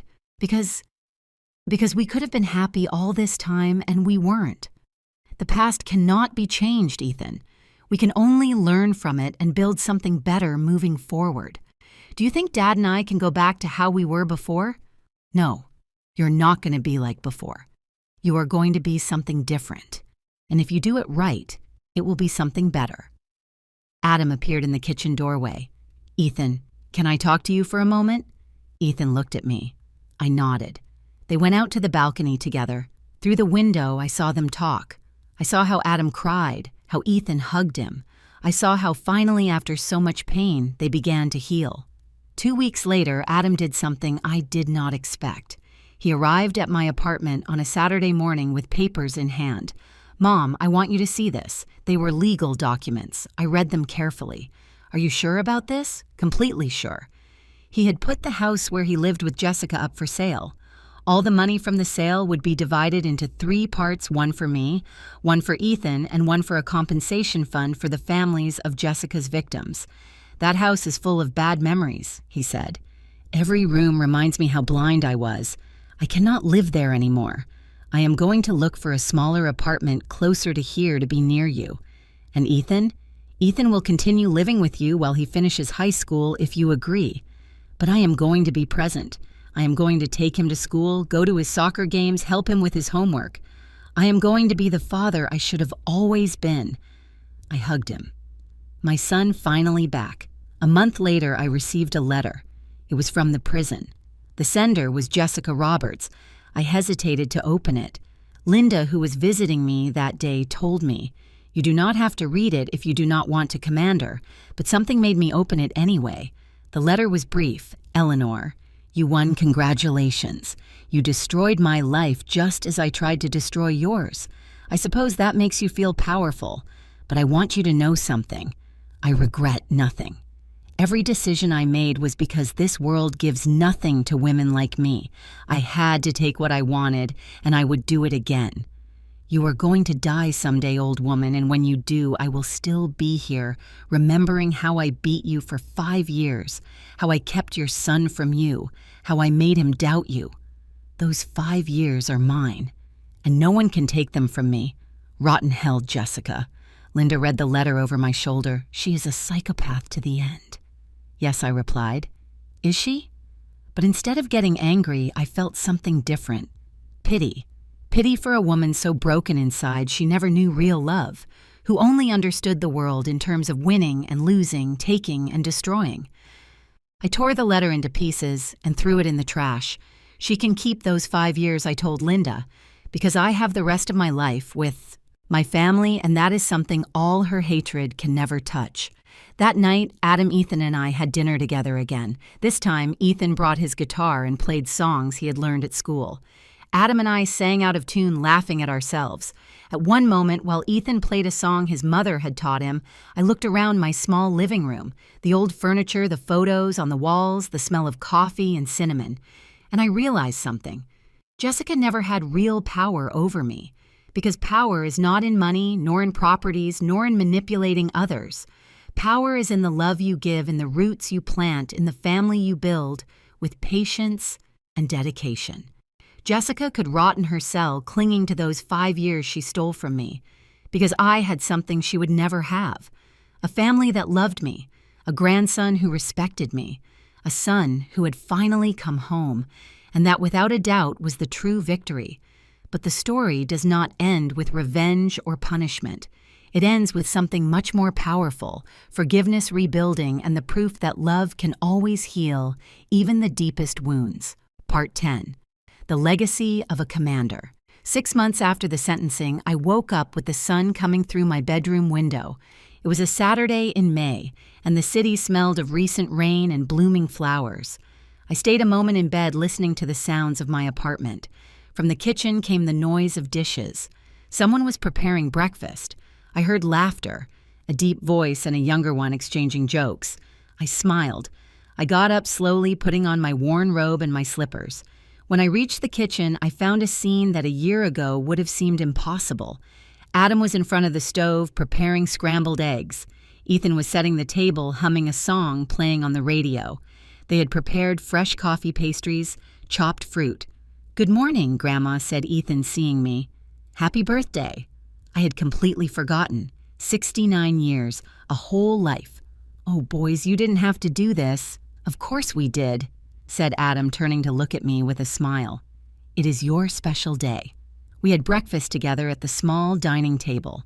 Ethan told me about his final math exam, which he had passed with an A.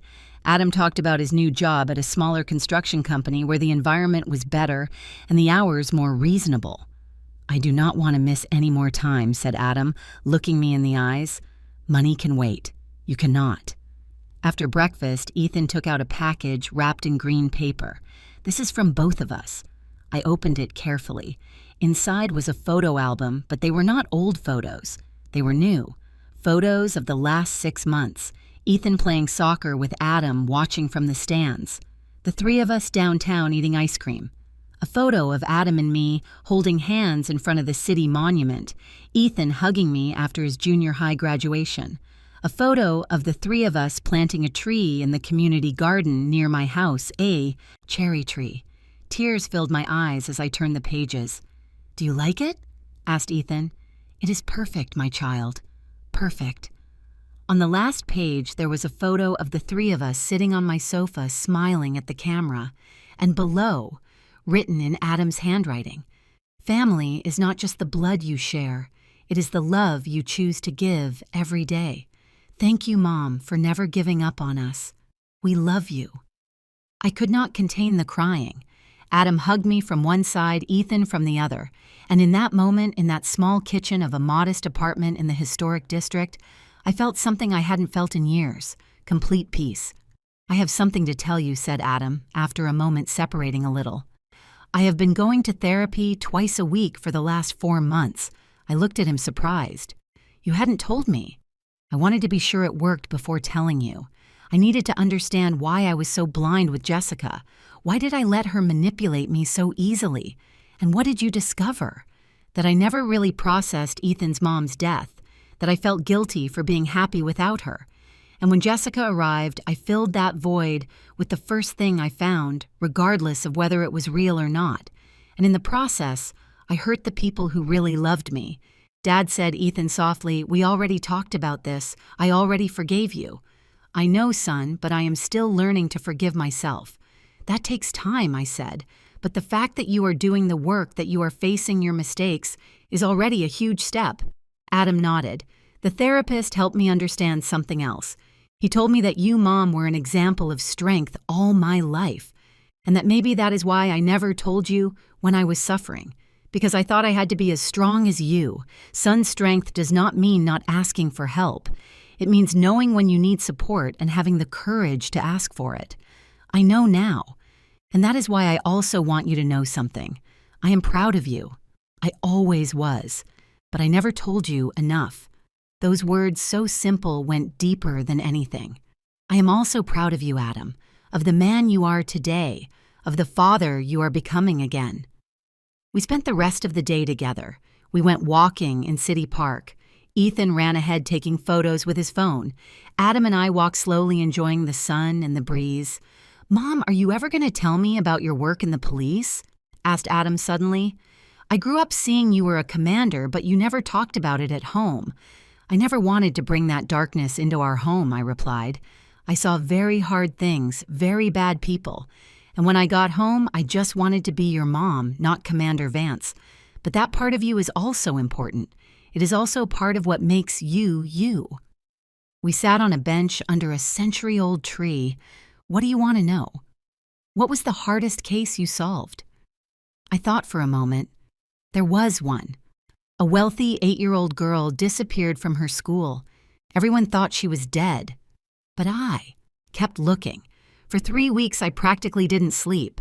I checked cameras, interrogated hundreds of people, followed every clue, no matter how small. And finally, we found her. Alive. Scared, but alive. She was hidden in the basement of a neighbor's house. And the neighbor? He is serving a life sentence. But that girl, she grew up, studied medicine, now she is a pediatrician. She sends me a card every Christmas. She says I saved her life. But in reality, she gave meaning to mine. That is why you were so tenacious with Jessica, said Adam, because you know how to investigate, how not to give up. Yes, but also because it was my family. And for my family, I am always going to fight. Ethan came running back, breathless. Grandma, Dad, there is a music festival over there. Can we go? Let's go, I said, standing up. We went to the festival. It was a Mother's Day celebration with traditional music, food stalls, crafts. We ate corn, drank fruit, punch, danced to the rhythm of a band playing old songs. At one moment, while Ethan bought cotton candy, Adam took my hands and made me dance to a classic song. I laughed like I hadn't laughed in years. The people around watched us and smiled. This said, Adam spinning me clumsily. This is what we should have always done. Laugh together, enjoy together. It is never too late to start, son. When we returned home at dusk, we were tired but happy. Ethan went to his room to do homework. Adam and I stayed in the living room drinking chamomile tea. Mom, there is something else I want to tell you. Tell me. I'm thinking of starting to date someone. A coworker. Her name is Helen. She's an architect. She has a 12-year-old daughter. My first instinct was to tense up, but I took a deep breath. What is she like? Kind, genuine. Divorced 3 years ago. She has no interest in my money because she earns more than me. He smiled. And most importantly, when I told her about what happened with Jessica, about my mistakes, she didn't run. She listened to me, and she told me that we all deserve a second chance if we are willing to do the work. Sounds like a smart woman. She is, and I would like you to meet her, but only if you are ready. I am not going to pressure you. Does Ethan know her? Not yet. I wanted to talk it over with you first, because after what happened, I need to do things right. I need us all to be on the same page. I put my hand on his. Son, you deserve to be happy. You deserve love. Just take your time. Know her well. And when you are sure, when you know it is real, then introduce us. Thanks, Mom. But Adam, one thing, yes? If ever, in any future relationship, you feel someone is pulling you away from your family, from Ethan, from me, promise me you will put a stop to it immediately. I promise. I will never allow anyone to separate me from you again. That night before sleeping, I went out to the balcony. The city shone under the nightlights. I could hear the murmur of traffic, the voices of neighbors, the distant music of a party. I thought of the road we had traveled, in the pain, the tears, the fights, in Jessica and her evil, in the lost years, in the wounds that were still healing. But I also thought of what we had gained, in the shared dinners, in the laughter, in the hugs, in the second chances. Ethan came out to the balcony with a blanket over his shoulders. Can't sleep, Grandma? Just thinking. About what? That it was worth it? Every tear, every fight, every difficult moment. It was worth it to get to this moment. Ethan approached and hugged me. Grandma, there is something I have never told you. When I was at my worst with Jessica, when I felt no one believed me, I held on to a thought that you would never abandon me, that no matter what, you would always be on my side, and I always will be my child, until my last breath. That is why I want to be like you when I grow up, strong, brave, someone who fights for the people they love. You are already all that, Ethan. You already are. Do you know what I'm going to study? What, son? Law. I want to be a lawyer. But not like Gerald. I want to defend families like ours. Children who no one believes. People who need someone to fight for them. Tears rolled down my cheeks. Your mom would be so proud of you. And you also make me feel proud, Grandma, because you taught me that giving up is never an option. We stayed there, hugged under the stars on that small balcony of a modest apartment in the city. And in that moment, I understood something deep. Wealth is not measured in properties or bank accounts. It is measured in shared moments, in hands held, in stories told from generation to generation. Jessica had spent her life accumulating money that never brought her happiness, dying alone in a cell, with no one who truly loved her. I, on the other hand, had a grandson who wanted to be like me, a son who had come home, an imperfect but real family. And that was all the treasure I needed. 2 years later, I found myself sitting in the community garden under the cherry tree we had planted. It was spring and the tree had blossomed for the first time. Pink flowers covered the branches, swaying with the soft breeze. Ethan was in his first year of law school at the State University. Adam had married Helen 6 months ago in a small and intimate ceremony. I had walked with him to the altar, and when he asked me if I approved of the marriage, I told him, "Son, you are already a man. You no longer need my approval, but you have my blessing, because I see how Helen looks at you, and I see how you look at her. And that is real love." Now, they lived nearby, just 10 minutes from my apartment. I saw them several times a week. Helen's daughter, Sophia, had become very close to Ethan. The four often came to have dinner with me on Sundays. It was a new family, different but beautiful in its imperfection. Linda sat next to me on the garden bench. "What are you thinking, Commander? That life takes many turns and that the scars it leaves us make us stronger. Do you ever regret how you handled the whole thing with Jessica?" "No. I did what I had to do to protect my family, and I would do it again without hesitation." "Did you know Paul Weaver just got married? He sent me an invitation." Finally, he could rebuild his life. I am glad. He deserves to be happy after everything that happened. Linda took out her phone and showed me a photo. It was from Paul's wedding. He looked radiant, surrounded by family and friends. And this will also interest you. Patricia Fisher opened a foundation to help victims of family fraud. It bears your name, Commander. The Eleanor Vance Foundation for Family Protection. What? Why did she do that? Because you gave her back her faith in justice. Because you proved that the truth always wins if you fight hard enough for it. I did not know what to say. I could only smile. Ethan came running to the garden with a letter in his hand. "Grandma, look at this." It was a letter from the university. They had selected him for an exchange program in human rights. "I am so proud of you, my son. None of this would have been possible without you. You taught me that it is worth fighting for justice." Adam and Helen arrived shortly after with a food basket. We had a picnic under the cherry tree. We laughed, told stories. At one moment, while everyone talked animatedly, I looked around, at my family, at the people I had fought so hard to protect and reunite, and I thought of Jessica serving her 58-year sentence in a cold cell, alone, bitter, with no one to visit her. I did not feel joy for her suffering. I only felt pity, because she never understood something fundamental. True power is not in how much you can take from others. It is in how much you are willing to give for love. And I had given everything, my time, my energy, my tears, my heart. But in exchange, I had received something no money can buy, a family that loved me, a legacy of justice, and the certainty that when my last day arrived, I would not die alone nor forgotten. I would die surrounded by love, and that love would continue living in Ethan, in Adam, in the generations that would come after, because that is the true legacy of a mother, of a grandmother, of a woman who refused to give up. Not the properties she leaves, but the love she sowed. And that love, planted with patience and watered with tears, had finally blossomed, like the cherry tree under which we now rested, beautiful, strong, eternal, the end.